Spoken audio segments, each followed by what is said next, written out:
Hey everyone, and welcome back to the channel. Today we're stripping away the layers of time to dive into one of the most fascinating aspects of ancient life, the public baths.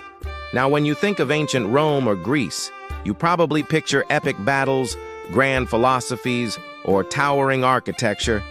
But what about the day-to-day stuff? Where did people hang out, gossip, and maybe even find a little romance? The answer, surprisingly, is often the public bathhouse. Let's travel back to ancient Rome. The baths, or thermae as they were called, were so much more than just a place to get clean. Imagine a modern community center, gym, spa, and social club, all rolled into one magnificent, steamy complex. These were architectural marvels, with vast halls, soaring ceilings, and intricate mosaics. You'd have hot pools, warm pools, and cold plunge pools, known as the caldarium, tepidarium, and frigidarium. But that was just the beginning. These complexes also housed libraries, art galleries, gardens, and even food stalls selling snacks and drinks. You could get a workout in the palestra, a central courtyard for exercise, then get a massage with scented oils. It was a full-day experience, and it was accessible to almost everyone. From the emperor down to the common citizen, the baths were a central part of daily life. This was the great equalizer, a place where societal lines blurred, even if just for a few hours. So, you've paid your small entrance fee, maybe the equivalent of a few pennies, and you're in. What's the first thing you do? You'd head to the changing rooms, the apoditerium, to store your clothes. From there, your bathing ritual could begin. Many started with some light exercise, maybe wrestling, lifting weights, or playing ball games. Getting a good sweat on was part of the process. Then you'd move through the sequence of heated rooms. The idea was to gradually open your pores with the heat and steam.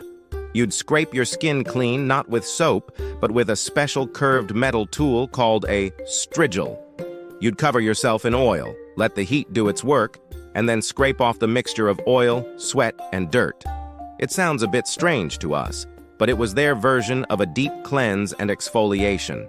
Finally, a bracing dip in the cold pool would close the pores and leave you feeling completely refreshed. But the baths weren't just about hygiene, they were the social heartbeat of the city. This is where business deals were struck, political alliances were forged, and the latest news and gossip were exchanged. With no social media or 24-hour news channels, the bathhouse was the information superhighway of the ancient world.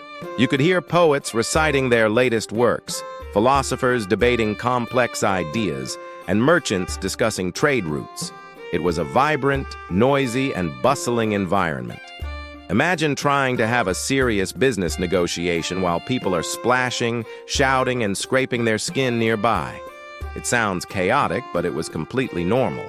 In this shared public space, people were at their most relaxed and perhaps their most candid. This made the baths a prime location for networking and social climbing. Being seen and heard at the right bathhouse could make or break your reputation. Now, let's turn up the heat and talk about the juicier side of things: intimacy and secret affairs. With men and women often bathing in the same facilities, or at least during overlapping times, the thermae naturally became a hotspot for flirting and romance. While respectable women might have attended during specific hours or in separate sections, the rules weren't always strictly enforced. The steamy, crowded atmosphere provided a perfect cover for stolen glances and whispered conversations. Poets from the era, like Ovid, wrote extensively about the romantic possibilities of the baths. He even offered advice on how to pick up women there. The baths were a place where you could see people outside the rigid constraints of formal society. In a world of arranged marriages and strict social protocols, the bathhouse offered a rare opportunity for spontaneous connection. It was a place to see and be seen, quite literally. Of course, this also made it a breeding ground for secret liaisons. The semi-public, yet anonymous nature of the crowded baths was ideal for arranging a clandestine meeting. A discreetly passed note, a shared glance across a steamy pool. It was all part of the game.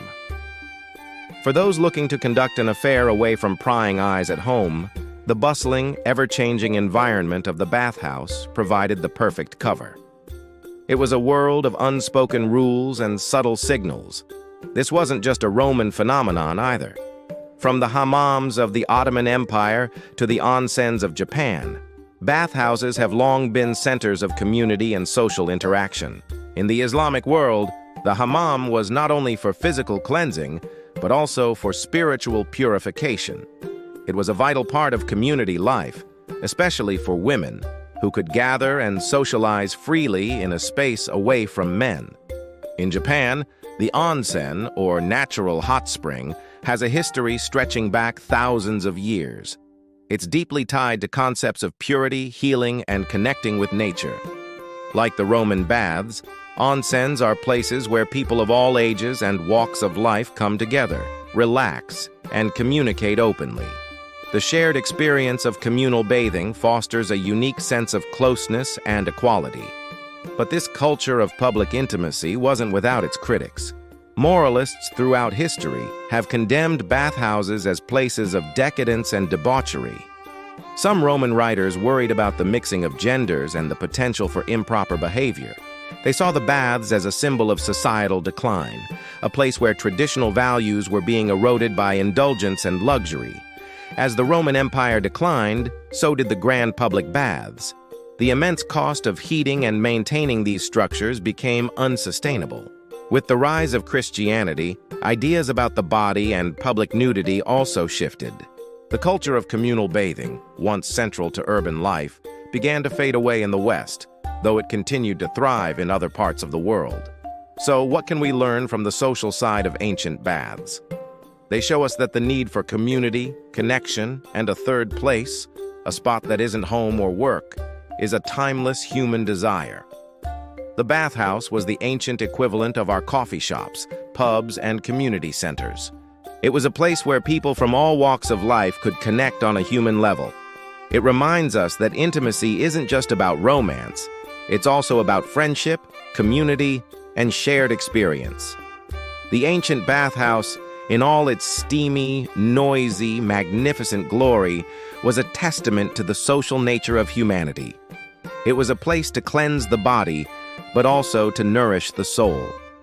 Thanks so much for joining me on this deep dive into the ancient world. What do you think? Would you have enjoyed a trip to the Roman baths? Let me know in the comments below. And if you enjoyed this video, don't forget to like, subscribe, and hit that notification bell so you don't miss our next adventure into the past. See you next time.